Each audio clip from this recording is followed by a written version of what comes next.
اعوذ باللہ من الشیطان الرجیم بسم اللہ الرحمن الرحیم اللہ رب العالمین جل جلالہ و عما نوالہ کی رحمت، اس کے فضل و کرم سے آج ہم ایک بڑے عظیم موقع پر یہاں سب حاضر ہیں، مبارکباد کے حقدار ہیں وہ والدین جنہوں نے اپنے بچوں کو دین کی تعلیم دی، قرآن کی تعلیم دی، اور قرآن بچوں نے اپنے سینے میں محفوظ کیا۔ بچوں کو مبارک وہ تو ہے ہی ہے نا۔ سب سے پہلے بچے کو صرف لگانے والے تو ماں باپ ہیں۔ اللہ کے پیارے حبیب علیہ الصلوۃ والسلام کی حدیث مبارکہ کا مفہوم اختصار سے عرض کرتا ہوں۔ نبی کریم علیہ السلام نے فرمایا کہ سب سے پہلے اپنی اولاد کو تین چیزوں کا درس دو، تین چیزیں سکھاؤ، اور اس کی ترتیب بھی نبی پاک علیہ السلام نے خود بیان فرمائی۔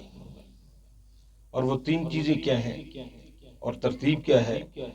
نبی کریم علیہ السلام نے فرمایا سب سے پہلے اپنی اولاد کو اپنے نبی کی محبت سکھاؤ۔ سب سے پہلے اپنی اولاد کو اپنے نبی پاک علیہ السلام کی محبت سکھاؤ۔ پھر فرمایا دوسرے نمبر پر نبی کریم علیہ الصلوۃ والسلام کی آل کی محبت کا درس دو، محبت سکھاؤ۔ اور تیسرے نمبر پر فرمایا پھر ان کو قرآن پڑھاؤ۔ اب یہ ترتیب کوئی کسی اور کی نہیں بیان کی ہوئی، نبی کریم علیہ السلام نے اس کو بیان فرمایا کہ یہ اپنی اولاد کو تین چیزوں کا سب سے پہلے سبق دو، درس دو۔ سب سے پہلے اپنے آقا کی محبت، پھر آقا کریم علیہ السلام کی آل پاک کی محبت، اور پھر ہے کہ قرآن پاک پڑھاؤ۔ اب یہ قرآن پاک، اس کو پہلے نمبر پر بھی تو بیان کیا جا سکتا تھا نا، پہلے قرآن پڑھاؤ، قرآن پڑھتے پڑھتے سارے کچھ بھی ہو جائے گا، محبت بھی آ جائے گی، سب کچھ ہوگا، یہ بھی تو ایک ترتیب ہو سکتی تھی۔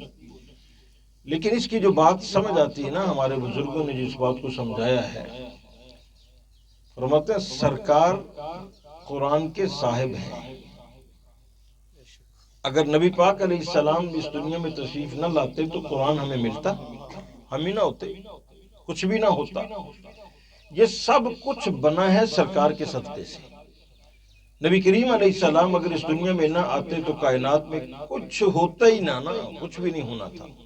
مالک نے یہ سارا کچھ اپنے محبوب علیہ السلام کے لیے سجایا، تو پھر نبی پاک علیہ السلام کی وجہ سے ہمیں قرآن بھی ملا۔ قرآن نازل تو سرکار پر ہی ہوا نا، اور اس قرآن کی اگر باتیں کی جائیں تو قرآن کی بڑی شان ہے، اور پروردگار عالم جل مجدہ الکریم نے اس کو بیان فرمایا، اور اس کے سارا اگر اس کا مفہوم عرض کر دوں، فرمایا قرآن نازل کرنے والا اللہ ہے، لے کے آنے والے جبریل ہیں، اور نازل کہاں ہوا؟ محبوب علیہ السلام کے قلب پر نازل ہوا۔ یہ سارا قرآن پھر ہمیں سرکار عطا فرما کے گئے۔ اب یہ قرآن پڑھ کے بھی محبت آ سکتی تھی، لیکن یہ جو بات ہے نا کہ پہلے اپنے نبی کی محبت، پھر نبی پاک علیہ السلام کی آل کی محبت، پھر قرآن پاک پڑھو، تو اس کی یہ بات بھی سمجھ آتی ہے۔ ہمارے بزرگ فرماتے ہیں کہ قرآن جب بندہ پڑھتا ہے نا صاحب کی محبت رکھ کر، اپنے صاحب کی یعنی قرآن کے صاحب جو سرکار کی محبت رکھ کر جب قرآن پڑھتا ہے نا کوئی، تو پھر قرآن اپنا فیض مزید عطا فرماتا ہے۔ اسے پتہ ہے اس کا تعلق میرے صاحب کے ساتھ ہے، اور یہ بات ایسی نہ کوئی سمجھے۔ بعض لوگوں کے ذہن میں ہوتا ہے بس جو بھی منہ میں آئے بات کر دی، اور اپنی بات کی نہیں یا پتہ ہوتا، اپنے ماں باپ کی بات نہیں، بس پڑھتے ہیں سرکار کی ذات پر جا کے۔ تو یہ کوئی بات نہیں ہے، ایمان اس چیز کی اجازت نہیں دیتا۔ یہاں تو بھلا یہ کیسے ہو سکتا ہے، یہ کیسے ہو سکتا ہے، یہ ساری باتیں اپنے پاس رکھے، نہیں کسی کو اچھی لگتی اس کی اپنی مرضی۔ ہم تو سیدھی سی بات کرتے ہیں، قرآن فیض دیتا ہے، قرآن کو پتہ ہے مجھے پڑھنے والا کیسے پڑھ رہا ہے، کون ہے۔ اب اگر کوئی کہے بھلا یہ کیسے قرآن کو پتہ چلے، تو میں ایک بات آپ سے پوچھتا ہوں، کیا آپ یہ تو جانتے ہیں نا کہ جس نے اللہ کے گھر کا حج کیا، اللہ کے گھر کا طواف کیا، جس نے حجر اسود کو بوسہ دیا، استلام کیا، کل قیامت کے دن یہ حجر اسود اپنے چومنے والے کی شفاعت کرے گا کہ نہیں کرے گا؟ کرے گا نا؟ بولو تو صحیح، کرے گا نا؟ سرکار کا فرمان ہے، ہم ماننے والے ہیں۔ سرکار نے فرما دیا ہمارا کام ہے ماننا، بس یہ اگر مگر کرنا ہمارا کام نہیں ہے، ہم اگر مومن ہیں تو ہمارا کام ماننا ہے بس۔ اب یہ شفاعت کرے گا حجر اسود، اور اسی طرح نبی پاک علیہ السلام نے فرمایا رمضان شریف بھی شفاعت کرے گا، ٹھیک ہے نا؟ جو روزہ رکھے گا رمضان شریف کا تو یہ رمضان بھی اس کی شفاعت کرے گا۔ تو فرمایا جو رات کے راتوں میں، یہ راتوں کے اندر جو قرآن پڑھتا ہے، قرآن سنتا ہے، تراویح میں رمضان شریف کے سارے وہ فضائل میں آتا ہے نا، تو پھر قرآن بھی اپنے سننے والوں کی، پڑھنے والوں کی شفاعت کرے گا۔ یہ تو ہے نا سرکار کے حدیث۔ اب اگر قرآن کو پتہ ہی نہیں ہے مجھے پڑھا کس کس نے ہے، وہ شفاعت کیسے کر سکتا ہے؟ وہ سفارش کیسے کر سکتا ہے؟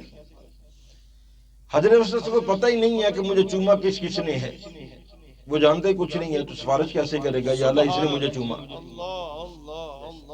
اگر رمضان کو پتہ ہی نہیں ہے کہ میرے روزے یہ کس کس نے رکھے ہیں، تو وہ سفارش کیسے کرے گا؟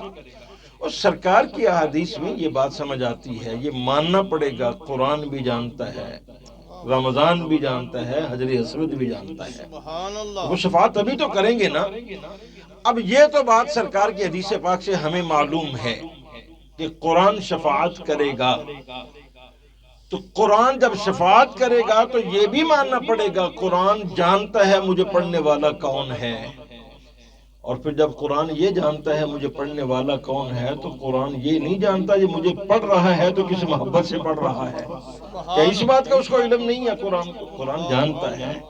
تو اس لیے جب قرآن صاحب قرآن کی محبت رکھ کر دل میں پڑھا جائے تو قرآن پھر اپنا فیض مزید عطا فرما دیتا ہے، پھر رحمت کے دروازے کھل جاتے ہیں۔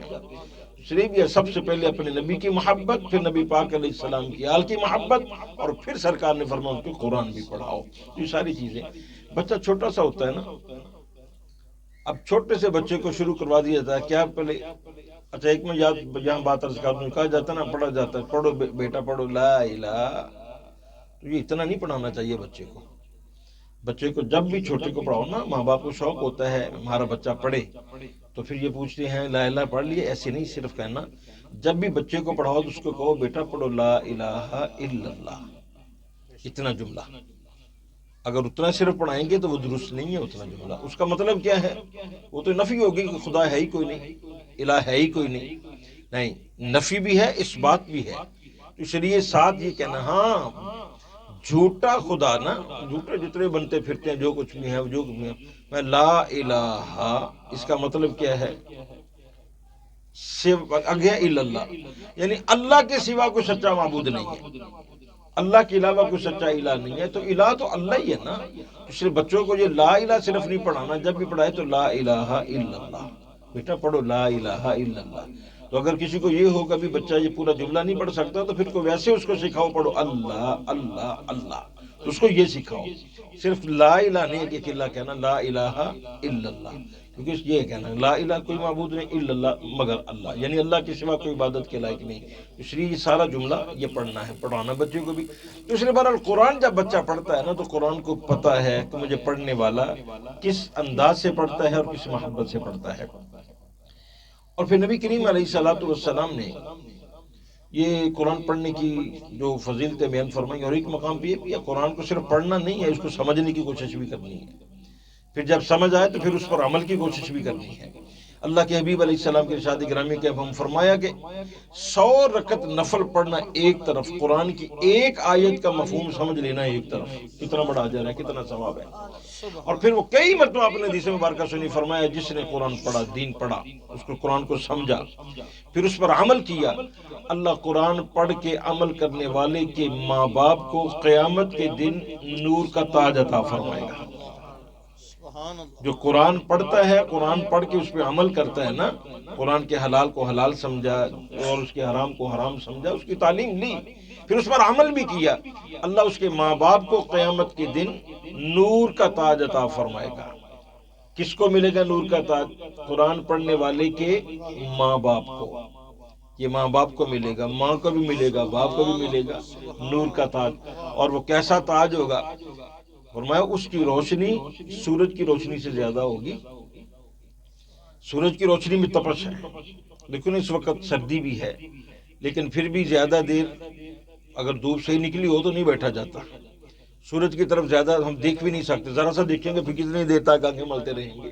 یہ کتنی دور اس وقت ہم سے سورج ہے، اتنی روشنی اور تپش، لیکن جو حافظ قرآن یا عالم قرآن، قرآن پہ عمل کرنے والے کے ماں باپ کو تاج پہنایا جائے گا نا، اس کی روشنی سورج کی روشنی سے زیادہ ہوگی، اس میں گرمی نہیں ہوگی، اس میں بڑی میٹھی میٹھی ٹھنڈک ہوگی۔ ایسی ٹھنڈک بھی نہیں کہ جو تکلیف دے، نہیں، میٹھی میٹھی ٹھنڈک ہوگی۔ اور پھر روشنی، اتنی روشنی، جب لوگ دیکھیں گے نا اتنی شان ان کی، تو پوچھیں گے کون ہے یہ نبی ہے؟ کہ نہیں، نبی تو نہیں ہے یہ لوگ کون ہے پھر؟ یہ صدیق ہے؟ نہیں، صدیق بھی نہیں ہے۔ یہ شہداء ہے، شہید ہے؟ نہیں، شہید بھی نہیں۔ کون ہے یہ؟ وہ ہیں جنہوں نے اپنے بچوں کو قرآن پڑھایا، یا ساتھ یہ بھی کہہ لو جن کے بچوں نے قرآن پہ عمل کیا۔ تو اس لیے یہ بات بھی ہے، ماں باپ کوشش کریں اپنی اولاد۔ دیکھیں ایک ہمارے ہاں یہ بھی سلسلہ چلا ہے، قرآن پاک کا حافظ بنایا بچے کو، اس کے بعد ماں باپ فارغ ہو گئے۔ نہیں، اصل یہ نہیں ہے، حافظ بنانا بھی اور بات، یہ بڑی شان ہے، یہ بڑی شان ہے، لیکن اس کے ساتھ ساتھ پھر اس آگے قرآن کی تعلیم۔ تو اس لیے مبارکباد کے حقدار ہیں ہمارے محترم عزیزم محمد کاشف میر صاحب اور ان کی اہلیہ محترمہ، یہ عظمت والے ماں باپ جنہوں نے اپنے بچے حافظ محمد عبداللہ میر، جن کو قرآن پاک یاد کروانے میں اپنی کوشش کر کے اللہ کے فضل و کرم سے اس منزل کو حاصل کیا۔ اور پڑھانے والے استاد، وہ تو استاد تو پھر استاد ہی ہوتا ہے نا، ان کی شان کون بیان کر سکتا ہے۔ ایک ماں باپ ہیں یہ جن کے سلب سے ہیں، جن کے نسب سے یہ اولاد کا سلسلہ، اور دوسرا نبی پاک علیہ السلام نے باپ بھی، یہ استاد کو بھی تو باپ ہی فرمایا نا، ایک وہ باپ ہے۔ یہ ماں باپ ایک ہیں جو بچے کو اس دنیا میں آنے کا سبب بنے، اور دوسرا استاد وہ باپ ہے جو یوں کہہ لو کہ بچے کو زمین سے آسمانوں تک عرشوں تک پہنچا دیتا ہے، وہ استاد باپ ہے۔ تو اللہ تعالیٰ سب کی خیر فرمائے۔ اور یہ جتنے خوش ہیں، یہ ہم کیا اندازہ لگا سکتے ہیں ان کی محبت، ان کا پیار اپنے بچے کے ساتھ، اور اسی وقت خوشی کا ان کی دل کا عالم کیا ہے۔ لیکن میں یہاں ایک بات عرض کروں، آج یہ تو خوشیاں منا رہے ہیں، اور ان کی والدہ یعنی کاشف کی والدہ ہمارے واجی صاحبہ، وہ بھی بڑے خوش ہیں، وہ بھی مبارکباد کے حقدار ہیں۔ اور یہ عزیزم بیٹے محمد اب حافظ محمد عبداللہ میر، اس کے سارے جو ہے جنہیں چاچے نے دے، جنہیں رشتہ دار نے نہ دے، مامے بھی نہ، سارے جڑے بھی محبت نال آئے نہیں، محبت کے ساتھ یہاں اس عظیم پروگرام میں شامل ہوئے، سب کے سب مبارکباد کے حقدار ہیں۔ لیکن اگر آج یہ ہمارے سب سے ہمارے بڑے بھائی جو ایک باپ کی جگہ تھے، جناب الحاج خلیل احمد میر صاحب، اگر آج وہ دیکھتے یہ وقت، اور جو اس وقت اگر وہ یہاں ہوتے تو ان کا خوشی کا انداز الگ ہی ہونا تھا۔ تو لیکن اس کا یہ مطلب نہیں ہے کہ آج وہ خوش نہیں ہے، نہیں، آج وہ اپنی قبر میں خوش ہے۔ اور یقیناً یہ پوتے نے قرآن پڑھا ہے، دادے کو قبر میں خوشیاں نصیب ہوئی ہیں۔ یہ نہیں ہوتا کہ پھر یہ صرف اور صرف یہیں تک ہی محدود ہے، نہیں۔ اس لیے کوشش کریں ہم بھی، خود بھی قرآن پڑھیں، اپنے بچوں کو بھی قرآن پاک کی تعلیم دیں۔ اور پھر ایک بات مجھے یاد آتی ہے، یہ کہیں پڑھی تھی میں نے کافی دیر پہلے، تو ایک سنا بھی تھا کہ بزرگوں سے ایک واقعہ، کہ ایک آدمی تھا، اس نے اپنے بچے کو بڑی اعلیٰ تعلیم دلوائی، اعلیٰ تعلیم کے لیے دوسرے ملک میں بھیج دیا، وہاں پڑھا کے فارغ ہوا، اور پھر وہاں بیمار ہو گیا، اتنا بیمار کہ پھر اب واپس آنا پڑا، بستر پہ لیٹ گیا، بس بستر پہ رہ گیا۔ اب وہ کہتا ہے میری وہ ساری سندیں لے کے آؤ، وہ جو میرے کاغذات ہیں نا، جتنے ڈپلومے جو کچھ بھی کیا وہ سارا کچھ لے کے آؤ۔ پاس رکھ لیا، یہ فلانی سند، یہ فلانی سند، یہ فلان سرٹیفکیٹ، یہ فلاں فلاں سارا کچھ رکھا، اور باپ سے کہنے لگا ابا آپ نے یہ تو مجھے سارا کچھ پڑھایا لیکن مجھے قرآن نہیں پڑھایا۔ اب رو رہا ہے، اب باپ بھی روتا ہے، کتنا کچھ کیا ہے اپنی اولاد کے لیے، اپنے بیٹے کے لیے، سب کچھ ہے، لاکھوں نہیں کروڑوں روپے بھی خرچ لوگ کرتے نہیں کرتے۔ آج اس وقت کوئی اگر وہ بیچتے ہیں، چلو جی یہ امریکہ جا رہا ہے ہمارا بیٹا وہاں پڑھنے کے لیے، اعلیٰ تعلیم کے لیے، تو کتنے پیسے لگتے ہیں، کمائی جاتے تو شروع نہیں ہو جاتی، تو لاکھوں روپے تو چلو لگ ہی رہے ہیں نا، چلو ہم کروڑوں نہ بھی کہیں بات کریں، تو اتنے پیسے لگا کے سارا کچھ ہم کرتے ہیں، لیکن ہمارے محلے میں ہمارے قریب قرآن کی تعلیم مفت بھی دی جاتی ہے، ہم وہ لینے کے لیے تیار نہیں ہیں الا ماشاءاللہ۔ تو یہ بھی تو لمحہ فکری ہے نا ہمارے لیے کہ دریا ہمارے ساتھ بہہ رہا ہے لیکن ہم محروم ہیں، تو خوش نصیب ہیں وہ جو اپنے حصے کا چلو بھر لیتے ہیں اسی سے۔ تو اللہ تعالیٰ اس بچے کو بھی صحیح معنوں میں قرآن کا عالم بنائے، حافظ تو بن گیا، اور اللہ تعالیٰ پھر اصل جو کام ہے اب آگے ہے کہ اس قرآن کو یاد رکھنا، پڑھ لیا بڑی بات ہے، اس سے آگے بڑی بات جو ہے یہ والدین کے لیے بھی عرض کروں گا کہ اس سے بھی زیادہ اب توجہ کی ضرورت ہے ماں باپ کو، کہ بیٹے نے پڑھا ہے بھول نہ جائے، روز پوچھا جائے بیٹا کیا پڑھا ہے، بچے تنگ آ جاتے ہیں، ماں پہ پوچھ دے رہندے نے ہر ویلے یہی گل ہور گل ہی کوئی نہیں، ماں باپ کا فرض ہے کیوں نہ پوچھنا ہے ماں باپ نے، اگر ماں باپ نہیں پوچھیں گے تو پھر کل قیامت کو رب ماں باپ سے پوچھے گا بتاؤ بیٹوں کو ایسے ہی قرآن پڑھایا تھا کہ بعد میں پتہ ہی نہیں ہے، کیوں نہیں پتہ کیا، پوچھا جائے گا۔ اور پھر ایک میں آخری بات عرض کروں، یہ بات بھی ہمیں ذہن میں رکھنی چاہیے، ہم باقی سب کچھ کرتے ہیں اپنی اولاد کے لیے، اس دنیا میں ماں باپ کے ساتھ سب سے بڑا جو ماں باپ یہ اور بچے کے ساتھ جو خیر خواہی کرنے والا ہے نا دنیاوی لوگوں کے ساتھ، وہ ماں باپ ہی ہیں۔ اگر ماں باپ ہی خیر خواہی نہیں کریں گے تو پھر کون خیر خواہ بنے گا؟